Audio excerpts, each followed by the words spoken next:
नमस्कार दोस्तों, मैं मोहित भार्गव आपका स्वागत करता हूं अपने यूट्यूब चैनल में। तो आज हम बात करने वाले हैं जो अभी चल रहा है एलोपैथी और पारंपरिक जो चिकित्सा पद्धतियां होती हैं उनके बारे में जो विवाद चल रहा है उसी के बारे में।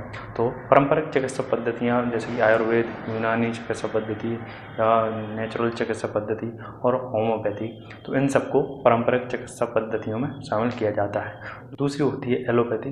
तो एलोपैथी जो है पूर्ण रूप से साइंटिफिक तौर पर मानी जाने वाली व्यवस्था है। तो इसी के जो विवाद चल रहा है उसी के बारे में आज अपन बात करने वाले हैं। तो चलिए शुरू करते हैं।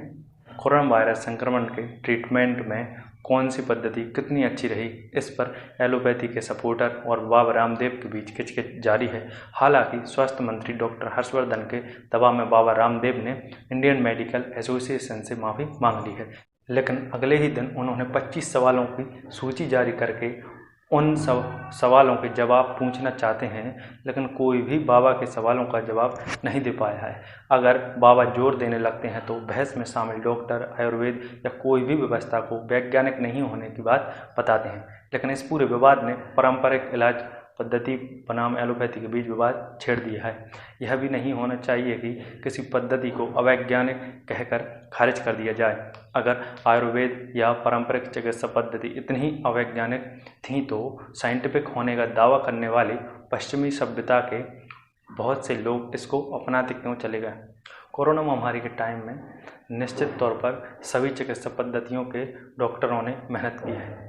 आधुनिक दौर में भारत जैसे बड़े देश में किसी एक मेथड के सहारे पूरी पॉपुलेशन की सेहत की रखवाली कर पाना आसान नहीं था। इसलिए होना तो यह चाहिए कि जिस भी ट्रीटमेंट मेथड में जो कमी है उसे स्वीकार करें और दूसरी पद्धति की अच्छाई को स्वीकार करें। लेकिन बात यहीं पर आकर अटक जाती है, क्योंकि आयुर्वेद, यूनानी प्राकृतिक चिकित्सा और होम्योपैथ जो हैं आज के टाइम एलोपैथी के द्वारा होने वाली विकसित सर्जरी की तकनीक को न सिर्फ स्वीकार करते हैं बल्कि इस तरह के रोग के क्षेत्र में अपने हाथ खड़े कर देते हैं। लेकिन एलोपैथी इस मामले में पूरी तरह एक तरफा है, क्योंकि वह दूसरी चिकित्सा व्यवस्था की मास्टरी को स्वीकार नहीं करती है।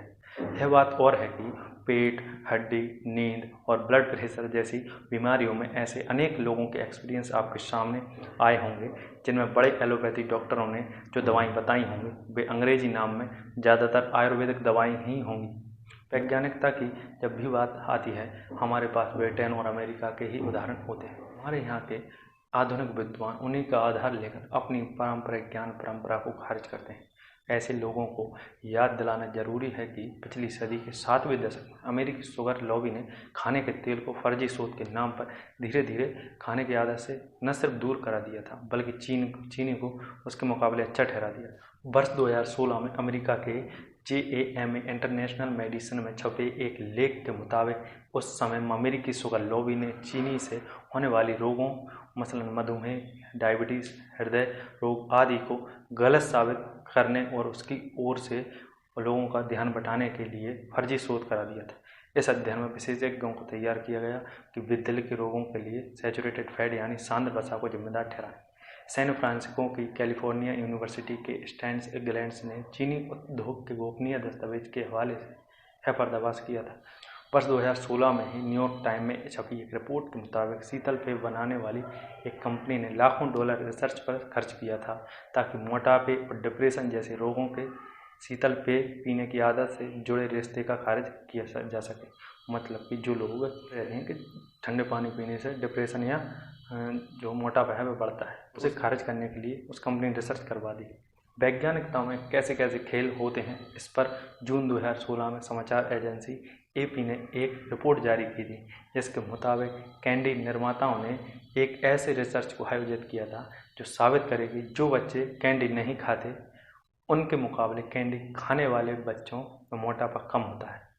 तो सभी ट्रीटमेंट जो मेथड हैं उनकी अपनी अपनी इम्पोर्टेंस होती है, लेकिन हमें एलोपैथी की सीमाओं को भी देखना चाहिए।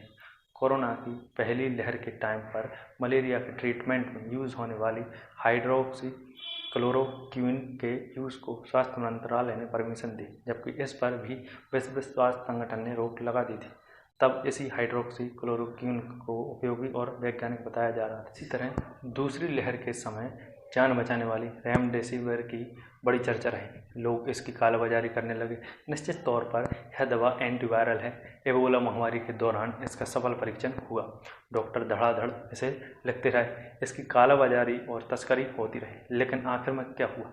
न केवल विश्व स्वास्थ्य संगठन बल्कि दिल्ली के गंगाराम हॉस्पिटल के डॉक्टरों तक ने इसे खारिज कर दिया।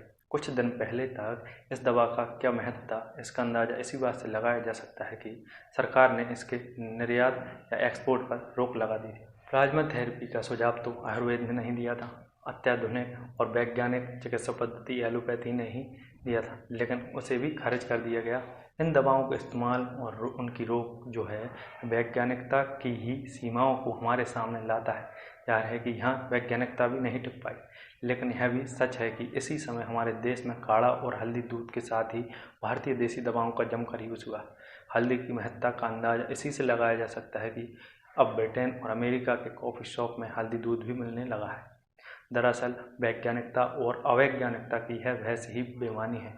कई उदाहरण ऐसे मिल जाएंगे जहाँ एलोपैथी काम नहीं करता वहाँ आयुर्वेद और प्रभावी होता है, जहाँ यूनानी कमज़ोर होती है वहाँ एलोपैथी सहयोग करता है। इसीलिए पहले वैज्ञानिकता के आधार पर किसी को बड़ा और किसी को बदतर बताना ठीक नहीं।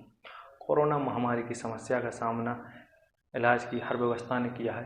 अन्य पद्धतियों को नीचा दिखाने की कोशिश हमारे देश में ही नहीं पूरी दुनिया में एलोपैथी के द्वारा हुई। कोई भी पद्धति पूर्ण नहीं है, सब में कुछ कमियां हैं, तो कुछ रोगों पर उनका प्रदर्शन बहुत अच्छा है। इसलिए बेहतर यह होगा कि इलाज की सभी पद्धतियां एक दूसरे की कमियों को पूरा करें और सहयोग के रूप में योगदान दें, जिससे कि हम अभी मुश्किल वक्त में इस महामारी से निपट सकें। इस समय इस विवाद का होना बिल्कुल सही नहीं है, क्योंकि हम वैसे ही अभी बड़ी समस्याओं से जूझ रहे हैं। मुझे उम्मीद है कि आपको वीडियो पसंद आई होगी। अगर आपने वीडियो को अभी तक लाइक और शेयर नहीं किया है तो लाइक भी कर दीजिए, शेयर भी कर दीजिए और चैनल को सब्सक्राइब करना बिल्कुल मत भूलिएगा, क्योंकि मैं मोहित भार्गव आपके लिए ऐसे ही वीडियो लेकर आता रहता हूँ। तो जय हिंद, वंदे मातरम।